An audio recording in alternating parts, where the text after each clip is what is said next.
দিদির বাড়িতে বাপের বাড়িতে ফোন করা নিয়ে অশান্তি, অহেতুক সন্দেহ যে কাকে ফোন করে, মাকে ফোন করে না, কাউকে ফোন করে না। প্রথমে অসম্মানিত, তারপরে চোর বদনাম দিয়েছে, বলেছে তুমি চুরি করে বাপের বাড়িতে টাকা দিয়ে এসেছো, বোনকে ফোন কিনে দিয়েছো, এই কিনে দিয়েছো, ওই কিনে দিয়েছো। তারপরে তো শারীরিক মানসিক অত্যাচার আছেই।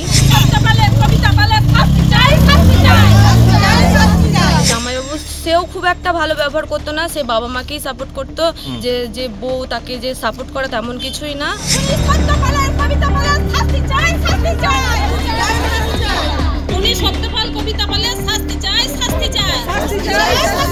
যেদিন সকালে এরকম দুর্ঘটনা ঘটেছে তখন সকাল 8:54-তে আমার দিদির সাথে আমার 1 মিনিট 9 সেকেন্ড কথা হয়।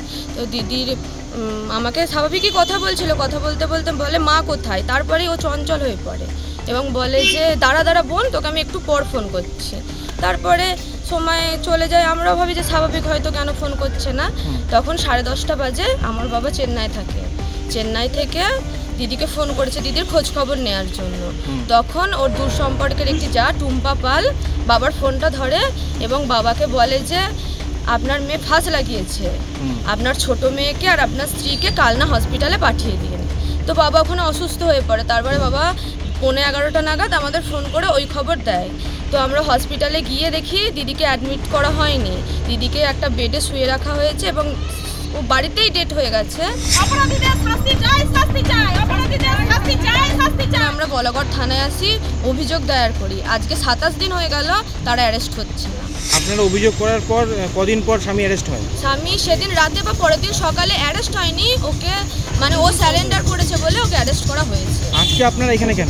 আজকে আমরা এখানে এসেছি যারা আসল অপরাধী, শ্বশুর শাশুড়ি দিনের পর দিন যে অত্যাচার করেছে ওকে মানসিক এবং শারীরিক, এবং আমাদের ধারণা যে আমার দিদি মরতে পারে না, ওরাই আমার দিদিকে মেরে ফেলেছে, তাই ওদের যথাযথ শাস্তির জন্য আজকে আমাদের গ্রামের সবাই আমরা এখানে উপস্থিত। আমি রিয়ার মা, আমি জোরহাত করে সকল মানুষের কাছে, সকল রাজ্যবাসীর কাছে অনুরোধ করছি, আপনারা সবাই আমার পাশে দাঁড়ান, না হলে আরও মেয়ের জীবনে এরকম ঘটনা ঘটবে।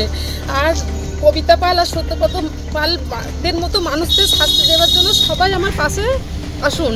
এরা যেন শাস্তি পায়, এরা যেন বুঝতে পারে যে ওরা কী অপরাধটা করেছে, এই অপরাধটা করাটা তাদের কতটা অন্যায়, তারা যেন নিজেদের ভুলে নিজেদের শাস্তি পায়। সবাই আমার পাশে এসে দাঁড়ান, সবাইকে আমি এটাই বলতে চাইছি। ভারতের সবচেয়ে বড় নিউজ নেটওয়ার্ক TV9 আর আমরা TV9 বাংলা। তোলপাড় করা সব খবর, সবাই বলে কি হলো, আমরা বলি কেন হলো। খবরের ভিতরের খবর, সোজা সাপটা, স্পষ্ট বিশ্লেষণ।